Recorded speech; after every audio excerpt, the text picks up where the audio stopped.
Dear students, अस्सलाम वालेकुम वरहमतुल्लाहि वबरकातुहू। 3 चैप्टर हमारे मुकम्मल हुए अल्हम्दुलिल्लाह। हम चौथे चैप्टर पे आए हैं जिसका नाम है माहिती संचार, ई कॉमर्स अने आउटसोर्सिंग।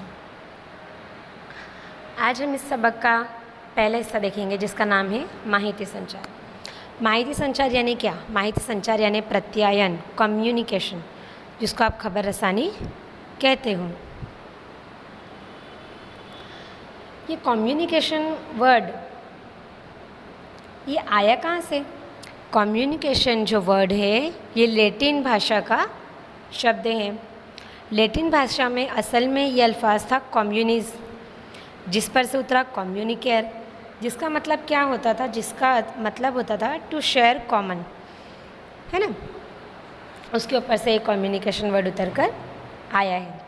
जैसे हम जानते हैं कि जो आदि मानव थे, जो हमसे पहले हो गए, वो अलग अलग सिम्बॉल्स से प्रत्यायन यानी कम्युनिकेशन करते थे। उसके बाद वक्त के साथ साथ बोली के रूप में हमने भाषा को यानी लैंग्वेज को यूज़ करना शुरू किया। और आज साइंस और टेक्नोलॉजी की तरक्की के नतीजों से हम लैंग्वेज एंड सिम्बॉल्स इन दोनों का इस्तेमाल कर कर आसानी से कम्युनिकेशन कर सकते हैं। लेकिन ये कॉम्बिनेशन की कुछ प्रोसेस है। क्या है? सबसे पहले तो जो माहिती संचार, जो कम्युनिकेशन, जो खबर रसानी है, ये द्विमार्गी प्रक्रिया है। अच्छा, अभी द्विमार्गी प्रक्रिया यानी क्या? द्विमार्गी प्रक्रिया यानी जिसमें एक बोलने वाला होगा और एक सुनने वाला होगा, यानी दो तरीक़ों से होगी, दो रास्ते से होगी। माहिती संचार यानी खबर रसानी में क्या होगा? एक ज़रिए के पास से आप मालूमात को लेकर दूसरे ज़रिए तक पहुंचाओगे। कितनी किस्में हैं खबर रसानी की, माहिती संचार की? 2 किस्में हैं। कौन कौन सी? शाब्दिक अने अशाब्दिक। शाब्दिक यानी क्या? जिसमें आप लैंग्वेज, भाषा, बोली, इन सब का इस्तेमाल करोगे, अल्फाजों का इस्तेमाल करोगे। एंड अशाब्दिक यानी क्या? कि जिसमें आप भाषा का तो इस्तेमाल नहीं करोगे, बट आपकी बॉडी लैंग्वेज हो गई, आपकी सिंगिंग हो गई, आपका डांस हो गया, किसी पेंटिंग के ज़रिए, किसी ग्राफ के ज़रिए, किसी सायरन के ज़रिए, टोपों की सलामी हो गई। इन सब चीज़ों से आप खबर रसानी करते हो या अपनी बात दूसरे तक पहुंचाते हो। ये हुई अशाब्दिक।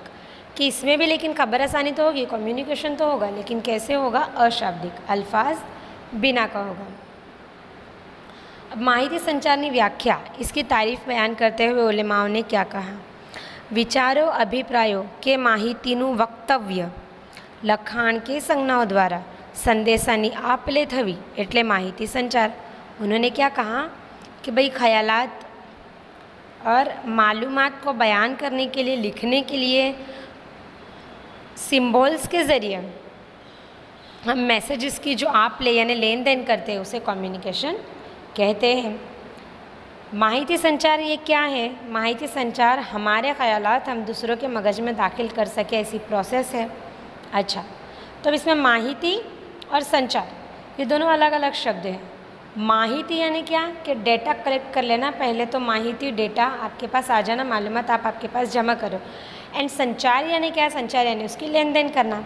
तो माहिती और संचार दोनों अलग अलग वर्ड हैं, हम इसको ध्यान रखेंगे। अब माहिती संचारनी प्रक्रियाना सोपाना। अब हमें जो खबर रसानी करनी है, हमें जो कम्युनिकेशन करना है, उस प्रक्रिया के लिए, उस प्रोसेस के लिए हमें कुछ चीज़ों की ज़रूरत पड़ेगी।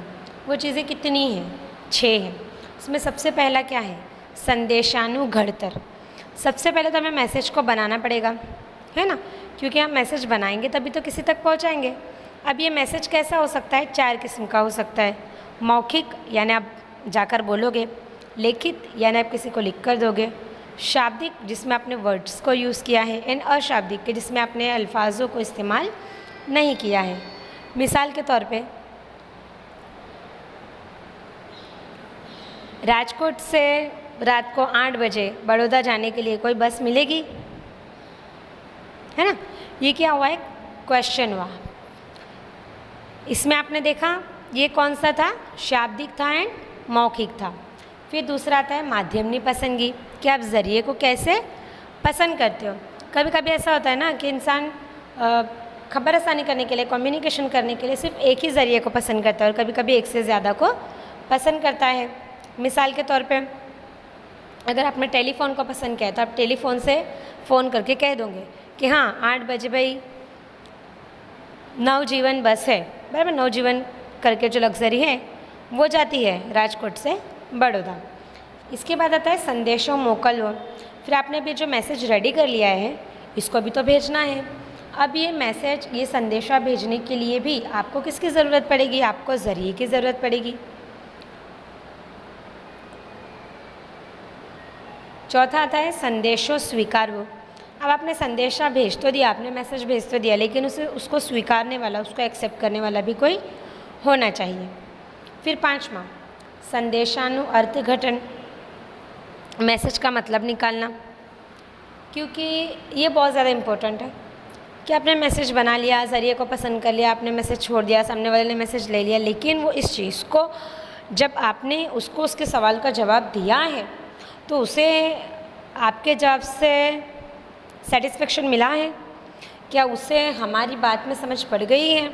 अक्सर ऐसा हो जाता है कि हम कहना कुछ चाहते हैं, उसका मीनिंग कुछ और निकल जाता है एंड सामने वाला कुछ और समझ लेता है एंड उससे